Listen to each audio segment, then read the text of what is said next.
চালাকি করে আপনি কিভাবে কথা বলবেন, আপনি স্মার্টনেস ভাবে কিভাবে মানুষের সাথে কথা বলবেন। এই পৃথিবীতে মানুষই হলো একমাত্র প্রাণী যে কথা বলতে পারে, আর এই কথা বলার মাধ্যমেই সমগ্র পৃথিবী চলছে। ভাইয়া আপনি একবার চিন্তা করে দেখুন, যদি এই পৃথিবীতে একদিনের জন্য সমস্ত মানুষ কথা বলা ভুলে যায়, অর্থাৎ সবার ব্রেনে নলেজ আছে কিন্তু সে কোনো কথা বলতে পারছে না, একটি ছোট শিশুর মতো কোনো কথাই সে বলতে পারতেছে না, আর এই ব্যাপারটা কল্পনা করতে গিয়ে আপনি নিশ্চয়ই বুঝতে পারতেছেন যে কতটা গুরুত্ব এই কথা বলার। একটা মানুষ সম্পূর্ণভাবে কথার মাধ্যমে নিজের ভাব প্রকাশ করে, কিন্তু কথা কিভাবে বলতে হয় সেই জিনিসটা শেখার পরে আপনি শুধু কথাই বলবেন না, বরং সামনের জনের কাছে আপনার কথা এবং মনের অনুভূতিগুলো মানিয়েও নিতে পারবেন। এই পৃথিবীতে অনেক বুদ্ধিমান মানুষ আছে যারা অনেক কিছু জানে, নিজের জায়গা থেকে নিজের ফিল্ড থেকে তারা এক্সপার্ট, কিন্তু এরা যখন অন্য মানুষের সাথে কথা বলে তখন তারা নিজের অজান্তেই একটি নেগেটিভ ইমপ্রেশন ছেড়ে যায়, আর পরে ভাবে আমি যদি ওই সময় ওই কথাটা বলতাম তাহলে ভালো হতো, বা আমি যদি তখন ওই কথাটা না বলতাম তাহলে ভালো হতো। মানুষের কথা বলার যে একটা ট্যালেন্ট, সেটা একটা জাদুর থেকে কম কিছু নয়। আপনি কথার মাধ্যমে এই সমগ্র পৃথিবী জয় করতে পারবেন, শুধু জ্ঞানের সাহায্যে নয়। যারা সঠিকভাবে সঠিক জায়গায় কথা বলতে পারে তারা জ্ঞানী মানুষকে দিয়ে নিজের কাজ করেই নিতে পারে। কখনো কখনো স্মার্ট হওয়াটা শুধুমাত্র যথেষ্ট নয়, বরং আপনাকে স্মার্টনেস দেখাতেও হবে। সামনের জন যেন আপনাকে দেখে এটা বুঝতে পারে যে আপনি অনেক স্মার্ট একটা মানুষ। তো চলুন আপনাদেরকে এখন শিখাবো মানুষের সাথে চালাকি করে কিভাবে কথা বলতে হয়। নাম্বার 1, প্রথমেই আপনি যাই কিছু বলবেন তা সঠিক হতে হবে। যদি ধরেন কোনো একটা বিষয় আপনি জানেন না, সেই বিষয়ে আপনার কাছে কোনো সঠিক ইনফরমেশন নেই, তাহলে আপনি সেখানে কোনো কথাই বলবেন না। আর যদি আপনাকে কেউ জিজ্ঞেস করে তাহলে তাকে মুখের উপরেই বলে দিন এই বিষয়ে আপনি কিছুই জানেন না। এর কারণ হলো আপনি যদি সেখানে কথা বলেন এবং সেখানে যদি আপনি ভুল কিছু বলেন, তাহলে আপনার সামনের জন সেটা বুঝে যাবে যে আপনি কিছু না কিছু তাকে ভুল বলছেন, তাহলে সামনের জনের কাছে আপনি একজন বোকা হয়ে যাবেন। নাম্বার 2, আপনি কোনো একটা বিষয় অনেক কিছু জানেন আর সেই টপিকের উপর আপনি যে কোনো প্রশ্নের উত্তরও দিতে পারবেন, কিন্তু এরপর আপনার যেটা প্রয়োজন হবে সেটা হলো কনফিডেন্স, অর্থাৎ আত্মবিশ্বাসের। একটা ভুল কথা সামনের জনের কাছে সত্যি মনে হবে যদি আপনি সেটা কনফিডেন্সের সাথে বলতে পারেন, কিন্তু যদি আপনি সত্যি বলছেন আর আপনার মধ্যে কনফিডেন্স নেই, তাহলে সামনের জন আপনার কথাটাকে মিথ্যা মনে করবে। আপনার কথাকে সত্য মনে করা হবে নাকি মিথ্যা, এটা সম্পূর্ণ নির্ধারণ করে আপনি কিভাবে কথা বলছেন তার উপরে, কি কথা বলছেন তার উপরে নয়। নাম্বার 3, আপনাকে সঠিক শব্দগুলো বেছে নিয়ে কথা বলতে হবে। সঠিক জায়গায় যদি আপনি সঠিক শব্দগুলো বলেন তাহলে আপনার অনেক কাজ সহজ হয়ে যাবে। আর শব্দের ব্যবহারটা সেই মানুষের থেকে ভালো কেউ বোঝে না যাকে অল্প কিছু শব্দের মধ্যে একটি প্রোডাক্টের অ্যাডভার্টাইজমেন্ট তৈরি করতে হয়, যে বিজ্ঞাপনটা সারা পৃথিবীর মানুষ দেখবে। আপনাকে এই জিনিসটা শিখতে হবে যে অল্প শব্দের মধ্যে আপনার কথাগুলো কিভাবে বলবেন। এছাড়া আপনাকে এমন কিছু শব্দ বেছে নিতে হবে সেই শব্দগুলো যেন সেই সমস্ত মানুষরা বুঝতে পারে যাদের উদ্দেশ্যে আপনি কথাগুলো বলছেন। অনেক মানুষ আছে যারা নিজেকে স্মার্ট দেখানোর জন্য এমন কিছু ওয়ার্ড বা শব্দ ব্যবহার করে যা কিনা সামনের মানুষটা বুঝতেই পারে না। তাই আপনাকে স্মার্ট হতে হবে, ওভার স্মার্ট নয়। নাম্বার 4, আপনার কথা মানুষ এই কারণেই শোনে কারণ আপনি কথার মাঝে সঠিক জায়গায় দাঁড়ান। কথা বলতে গিয়ে কোথায় আপনার দাঁড়াতে হবে এটা আপনাকে খুব ভালোভাবে জানতে হবে, আর আপনার কথার মধ্যে একটা ইমোশন থাকতে হবে, অর্থাৎ আপনি এটা জানেন যে কোন কথাটা জোরে বলতে হবে আর কোন কথাটাকে ধীরে বলতে হবে। এছাড়া কখন আপনাকে দাঁড়াতে হবে, আপনাকে এটা জানতে হবে যে বেশি কথা বলা কাকে বলে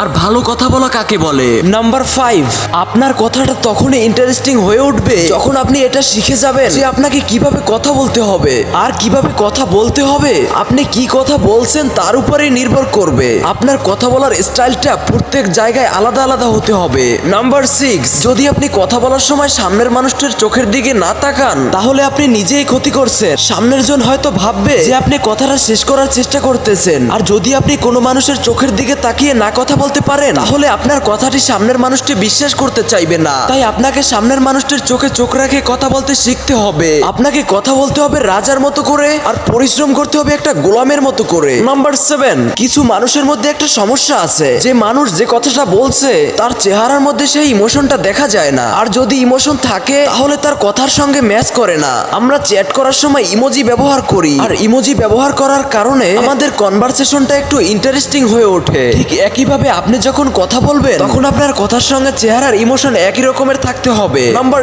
8, কথা বলার আগে আপনি শুনতে শিখুন। সম্মান সেই মানুষটাই বেশি পায় যে সামনের জনের কথা শোনার পরে তারপরে সে উত্তর দেয়। যে কেবলমাত্র নিজের বলার জন্য অপেক্ষা করে তার কথা মানুষ শুনতেও চায় না। আপনাকে সবসময় সামনের মানুষটির ইন্টারেস্ট নিয়েই কথা বলতে হবে। আপনার কথাগুলো শুরু করার আগে আপনার এটা দেখে নিতে হবে যে সামনের জন কোন বিষয় নিয়ে কথা শুনতে চায়। আপনাকে সামনের মানুষটিকে বোরিং করলে হবে না, তাকে অ্যাট্রাক্ট করতে হবে। তাই আপনাকে সামনের মানুষটার ইন্টারেস্ট সম্বন্ধে কথা শুরু করতে হবে। নাম্বার 10, আপনার কথা বলার কারণে সামনের মানুষটি কি আপনার কথাগুলো বুঝতে পারছে? আপনার কথা বলার মধ্যে কি নতুন কোনো কথা যুক্ত হচ্ছে? যদি এগুলো না হয় তাহলে আপনি চুপচাপ থাকুন, তা না হলে মানুষ আপনাকে গুরুত্ব দেবে না। আপনাকে এটা ভালোভাবে জানতে হবে যে কোথায় আপনাকে কথা বলতে হবে আর কোথায় আপনাকে চুপ থাকতে হবে। আর যদি আপনি সঠিক জায়গায় কথা বলতে পারেন তাহলে আপনার কাজ অনেক সহজ হয়ে যাবে। আর যদি আপনি সঠিক জায়গায় চুপচাপ থাকেন তাহলে এটা আপনার ক্ষতিও করতে পারে। নাম্বার 11, সবার আগে আপনি সামনের মানুষটির সম্বন্ধে জানুন, পরিস্থিতিটা বোঝার চেষ্টা করুন। আপনি কোনো কথা বলার আগে আপনাকে সেই টপিক সম্বন্ধে জেনে রাখতে হবে, আর তাহলেই আপনি ঠিক সেই কথাটাই বলবেন যেই কথাটা বলা আপনার প্রয়োজন। আর একটি মানুষ গুরুত্বপূর্ণ কথাটা তখনই বলতে পারবে যে সেই সিচুয়েশনের উপরে ভালোভাবে ফোকাস করবে। নাম্বার 12, আপনার সামনে যেই মানুষটা আছে তার ভালো লাগা এবং খারাপ লাগাটা আপনার জানা থাকতে হবে। আপনি তার ফেসবুক, ইনস্টাগ্রাম পেজ দেখতে পারেন, সে কি রকমের পেজ ফলো করে, কি ধরনের পোস্টে লাইক করে, কোন অ্যাক্টরকে ফলো করে, কোন ধরনের মুভি পছন্দ করে। আর যদি এরকমের আপনি তার সম্বন্ধে সমস্ত কিছু জানেন তাহলে আপনি খুব ইন্টারেস্টিং কথা বলতে পারবেন, আর সামনের জন মনে করবে যে আপনি তার মতোই একটি মানুষ। নাম্বার 13, আপনি কথা এমন ভাবে শুরু করুন যেন সামনের জন বুঝতে পারে যে তার প্রয়োজনীয় কথাও এর মধ্যে আছে, আর সে অপেক্ষা করবে তার প্রয়োজনীয় কথাগুলো শোনার জন্য। আপনি সামনের মানুষটিকে তখনই আপনার কথাগুলো শুনতে বাধ্য করতে পারবেন যখন আপনি তাকে এটা ফিল করাবেন যে আপনার কথার মধ্যে তার প্রয়োজনীয় কিছু না কিছু আছে। নাম্বার 14, আপনি কি সামনের মানুষটার ভুলটা তাকে কোনো রকমের কষ্ট না দিয়ে বলতে পারেন? আর যদি আপনি এটা করতে না পারেন তাহলে এটা আপনাকে অবশ্যই শিখতে হবে। আপনাকে এই জিনিসটা শিখতে হবে সামনের জনের কি ভুল সেটা তাকে কোনো রকমের কষ্ট না দিয়ে বলা। সামনের মানুষটি যখন কোনো রকমের ভুল করবে সেটা তাকে এমন ভাবে বলুন যেন সে এটা ফিল করে যদি আপনি তাকে এই কথাটা না বলতেন তাহলে তার অনেক ক্ষতি হয়ে যেত। এর সাথে সাথে আপনার তাকে এটাও ফিল করাতে হবে যে আপনি তার ভুলটা এই কারণে দেখিয়ে দিচ্ছেন কারণ সে আপনার কাছে অনেক গুরুত্ব রাখে। নাম্বার 15, কাউকে না বলতে ভয় পাবেন না আর নিজেকে সবার জন্য অ্যাভেলেবেল রাখবেন না। আপনাকে একটা কথা মনে রাখতে হবে, আপনি সবাইকে খুশি করতে পারবেন না, আর ঠিক এই কারণেই আপনাকে কিছু মানুষকে না বলা শিখতে হবে। আর হ্যাঁ, এই কথাটা মাথায় রাখবেন, আপনাকে সবসময় সত্যি কথাটাই বলে দিতে হবে যে আপনি তাকে কেন না বলছেন। নাম্বার 16, আপনার নিজের ওপিনিয়ন পরিষ্কারভাবে বলা শিখুন। আপনাকে চারদিকের ফালতু কথা না বলে সোজাসুজি আপনার মতামত জানিয়ে দিন। সবার কথাতেই আপনি সবসময় ইয়েস বলতে পারবেন না। প্রতিটা মানুষের পছন্দের মানুষের লিস্টে সেই মানুষরাই থাকতে পারে যে তার নিজের জীবনে কিছু করতে চায় না, অর্থাৎ প্রতিটা মানুষ তাকেই পছন্দ যে তাকে সবসময় খুশিতে রাখে। আর সবাইকে খুশিতে সেই মানুষটাই রাখতে পারবে যার নিজের কোনো কাজ নেই।